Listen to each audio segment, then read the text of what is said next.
টোটন দাদা আসলে চুরি করতে যাচ্ছে, লোকের বেচালিতে না বলে উঠে যাচ্ছে গাইস। আর এরা দেখো কলমি শাক চুরি করছে।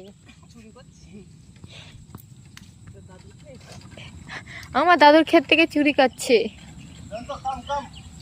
কাম কাম গাধার গাড়ি যাও। এই পড়ে আসনি।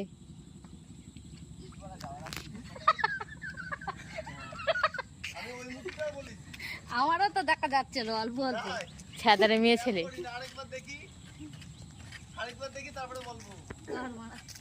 এই ভিডিওটা তোর বাড়ির লোকের কাছে পাঠাই দেবো। এই তাড়াতাড়ি মাছ ধরিস, বাড়ি যাবো। তোরা তো থাকবি না বল।